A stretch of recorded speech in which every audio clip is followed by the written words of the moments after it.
What's up, everybody? We are right now live on YouTube. If y'all give us 1 second so we can get live on Rockfan also. We'll go ahead and get this show on the road. Shout out to our YouTube fam. This will actually be my first live stream back because I was suspended as usual, which is kind of ironic considering the panel that I'm going to be speaking on at Better Discourse. So right. They love setting us up like that. I don't know why they do it, but YouTube hates us. But they definitely hate me. And so it looks like we're good to go on Rockfin 2. Okay, cool. Yeah, we're on Rockfin 2. So what is going on, everybody? Thank you all so much for your patience. I thought it was my boomer friend over here who was having tech problems. It turned out it was me this time. Yeah, my bad. So we're good. We're here. And I am proud to welcome to our show for the first time, Brian Edward, who is, you're the director, right? One of the directors of the Mythinformed conference, or Mythinformed and a Better Discourse 3 conference, correct? Yeah, that's right. And I'm a Gen Xer, but technology-wise, I am a boomer. So you can throw that at me all day. But and we really appreciate you coming. So Mythinformed is basically a 501c3, and what our goal is to promote viewpoint diversity to limit the effects of authoritarianism with the vision of a more pluralistic society. So we do that part on Twitter by digging out, kind of exposing authoritarian ideology where we see it, and then we bring the people in person, and then we broadcast it live. But the in-person debates, I think, are better than the online debates because there's so much more that you can see in person. And we call that Better Discourse. And we've done a couple of those. We've rebranded. We've had some old one called MythCon and Minds IRL, but we rebranded to Better Discourse. And you've been to a couple of those. And we have the next one's coming up on November 6th. That's this year. So that's, week and a half, 2 weeks away here. And that's in Fort Worth, Texas. Yeah. The ones I've been to in the past, one was in Kenosha, one was in Milwaukee, which, by the way, y'all know two things. One, I hate the cold. Two, generally hate the Midwest. Milwaukee and Kenosha have my heart. Those are like my favorite places ever. Like outside of Miami, it's the only place that I will go anywhere in November and stay for multiple days in a row just to argue with people. Like I love both Kenosha and Milwaukee because like at the end of the day, I don't know where else I'm going to get $6 Don Julio shots. So that's a big part of why I go every year. That's awesome. But this year is in Texas, and I'm kind of glad it'll be somewhere a little bit warmer. And what do you expect to see this year? Because I see that you got some of the returning faces, but definitely some more. I would say probably pertinent and immediately relatable topics, given everything that's being discussed right now. Yeah, and the cool part is when you mentioned the shots. Like the cool part of this conference, if you want to attend, your face got you a little pixelated more than usual. Yeah, I know. I think it's the CIA is screwing with us. If you try to turn your camera off and on, like the input off and on, see if that helps. There you go.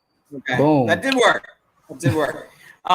So one of the cool things about the conference, like you said, doing shots, is this isn't one where you just sit in the seats. Like one time I paid like $250 extra to go to a Jordan Peterson like backstage event. And what you get is 30 seconds to talk with them in a picture, right? That really isn't much. So what these events allow like the attendees is you can actually hang out with people. You can hang out with people at the bar, like the night before or in the after party, all throughout the conference. Like it's actually a discussion. So you can talk to other members, other people that are speakers. Like the access is really good. And I think I would encourage anyone like to come for that reason, just because it's real. It's a real conversation. This is not a stage sham conversations put on by the CIA or something. It's just not sterile. It's very fun. No, it really is it's a lot of fun. And obviously, as many people know, I've made conservative friends there. I mean, liberals probably realize they hate me more while I'm there, but I mean, which is kind of crazy to say because, neoliberals generally hate me a lot. And then they meet me in person and realize, oh shit, this isn't an act. He's actually like that. I hate him even more now. But at the end of the day, it's always fun because after the conference, at the after party or wherever, we always go out and we always drink. And a lot of people who are literally arguing with each other, yelling at each other from across the room, are sitting down with each other and having a beer and kicking back, and then just kind of like, just it's. I always tell people, some people ask me, for example, like, why have me and Jack become so close, or why would I want to be friends with a conservative who I disagree with on a lot of issues? And I'm like, well, let's just say from a pragmatic standpoint, I'm a leftist and I do care about my issues. And I understand like somebody like Jack has a big platform, or a lot of people at this event have big platforms. A lot of people are less quick or take you seriously if every conversation you have is about politics, right? Because in the conversations, you're just trying to win me over to your side. Whereas if you're friends with people, if you have conversations, like half our conversations with Jack doesn't even have anything to do with politics. But when we have those conversations, we're more willing and open to listen to each other because we have a friendship that is pre-established because of this particular conference, actually. And now we're a little bit more willing to acquiesce or listen to the other side, because I know he's not trying to like convert me to being conservative, nor vice versa. Right. We just accept each other as we are. And I think that Better Discourse definitely helps facilitate a lot of that. And I would say like same thing for Sean and a lot of the people that I've been being grateful enough to meet at Better Discourse. Yeah. So you can you don't have to convert somebody's like mind, identity, or character. Like, it's okay to make common cause on a single issue too, right? Like, you did some great reporting on this court case that I hadn't heard about, like Kane versus De Blasio in New York. Yeah, Kane versus De Blasio. You have BLM activists making common cause with MAGA people that they both agree on vaccine mandates aren't a good idea. There's nothing wrong with that. This is activism in action. Yeah, and now it was very interesting because one of the things that kind of drove me to go to New York was because I knew that there was some misrepresentation going on as far as who's against mandates and who's for them, why people are getting fired. Some people were saying, oh, like, it's just a bunch of people just trying to get exemptions for whatever made up BS. And like in the case of these teachers, this particular teacher had a very, very legitimate reason for why they wanted religious exemptions. Most, if you understood what was in the vaccine. And this is like a teacher, for example, who has consistently exercised exemptions in one form or another, but they were being denied for arbitrary reasons, like, well, the Pope got the vaccine, so therefore you should get the vaccine. Some weird shit like Catholics don't get it. Exactly. And so I tried to be kind of like a voice for the voiceless in that particular case, because I've noticed the mainstream media was just not covering it. And then you go up there and you see, as usual, the mainstream media have been misrepresenting or lying about those teachers and what they were doing, the nurses, what they were doing, the faces and the political backgrounds that make up these massive protests. Like, one of the lead organizers for the New York Freedom Rally is a leftist, and she was a big organizer within the Assange movement. That's how we actually knew each other. But they don't tell that part of the story. They only talk about the fact that they're supposedly just a bunch of, conservative white males. And it's just their privilege making them against the mandates, which is super weird. And it's just not, it's not an honest conversation. You did a good job of covering that. And it is. And no one's talking about it. So first of all, like, one, you're right. When they are, it's not honest. And two, like, I did not know about that case until I saw your reporting. Wow. Yeah. So, I'm pretty engaged in political stuff. And like, it wasn't until I clicked over. So, I mean, I think that itself says something. Yeah, like I said, I think that just the engagements and by the way, people, obviously Fiorella, who's on MCSC, she came last year for the first time to speak. She's actually going to be in Nicaragua covering election integrity out there. Oh, wow. For the next month or so. Yeah, I mean, because this is what they do. Like, just go save the world and expose everybody, even in Spanish sometimes, in vivo. But and your minds can be changed on this. Like, for example, even you I think the first time we talked on a podcast, I was like, man, what is this guy talking about? But I have. Oh yeah, you thought I was a crazy one. Ain't that funny? It was hilarious. I'm like, whoa, man, this guy's out there. But actually, I had too much trust in the FBI, in the CIA, in our institutions. When it comes back to like the 2004, I'm like, look, they wouldn't have just made up the weapons of mass destruction, right? They had to have been fooled. all the intelligence agencies somehow got fooled. I believe that. I thought that they were honest and got duped. I don't believe Which that is not. anymore. It's like that's not inconceivable, right? Because we know the people who work at the top of these organizations, they're not the smartest a lot of the times. Like, right. But if it wasn't I can see why you would fall out with that line of thinking. Yeah, I mean, if it wasn't even for engaging with people, like I'm not sure if I would have been persuaded to do that. So, you know, like it's okay to make common cause on a single issue or persuade on a single issue. I don't have to change all your viewpoints or vice versa.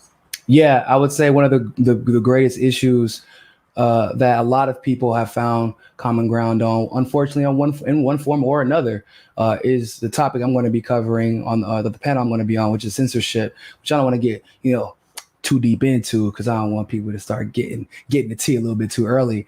But one thing I know that at least the people at Better Discourse and the majority of the panelists in general have experienced censorship in one form or another. I feel like that's a commonality amongst all of us, although we have different approaches as far as dealing with it. I feel like a lot of people would not. The conversation on censorship has moved so far ahead now because a lot of people would find these weird justifications as to when censorship is okay. And then they're beginning to realize, like, no, censorship isn't okay. If you have an issue with somebody's speech and you feel like, at least in my opinion, it's against the law, then you let the court of law and due process get carried out, at least to the degree that you hope it can. But like at the end of the day, in my opinion, I feel like the answer to bad speech is just more good speech. Just know what the fuck you're talking about when you're engaging with somebody and you won't have these issues.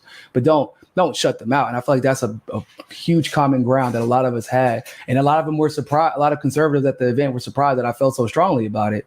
And my whole gun thing. Some conservative thing, I'm actually too, I don't say conservative. I'm too like, I don't know. I just believe that whatever gun the government can have, I feel like you should be able to have it if you can afford it. That's just how I feel about it. Like, you want to take shit and bond on some common value, you've got a lot better chance of persuading somebody to your other issue if you can find and share one first. Mm-hmm. That's fact. It's really hard to believe, like, listen to somebody that doesn't hold a single thing in common. You're like, okay, well, I can't even connect with that person. Yeah, because they're not even trying to. I mean, we obviously, you have the other side of the fence at Better Discourse where the other side won't even try to find common ground. Right. Like where they're just like arguing for the sake of arguing. And that just gets kind of, I mean, you run into the wrong person. It's not going to look, you're going to look really stupid by the end of the conversation. But like, I also feel like, once again, that just kind of proves why this type of event is so important, right? So you're going to be on stage with, so Ariel Scarcella, Peter Coffin, and Stephen Bonnell, who's AKA Destiny Online. Yeah, I appreciate that, by the way. Thank you. Glad you got my message. It's good. I think it's close. Stephen, I think, would be close to, I don't know. I don't want to put words in his mouth, but to defend the establishment. No, he calls himself a neoliberal openly. So yeah. Yep.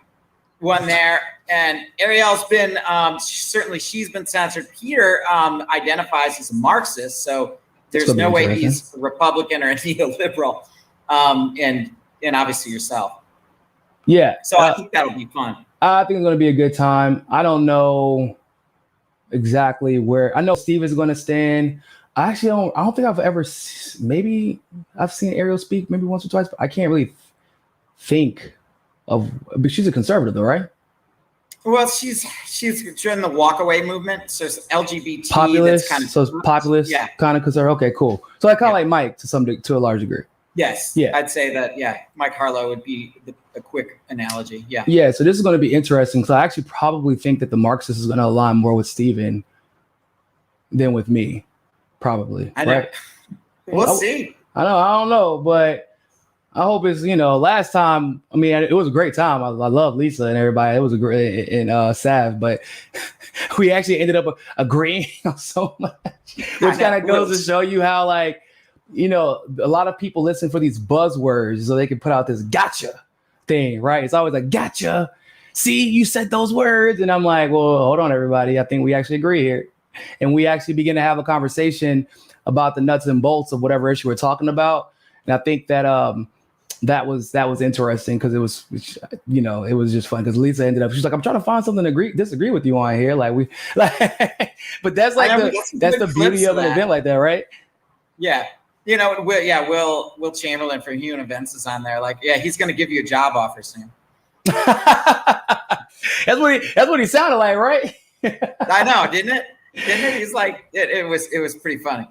But yeah, and those are the kind of things that's how you can build some bridges and also get out that point. These conversations take a long time.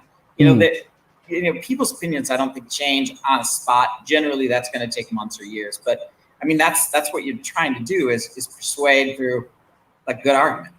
Yeah. And just for everybody who wants some of the drama and the tea, this is why I think y'all should definitely get tickets to the event. And the event's Better Discourse 3 and 4 were tested. The link is in the description, by the way.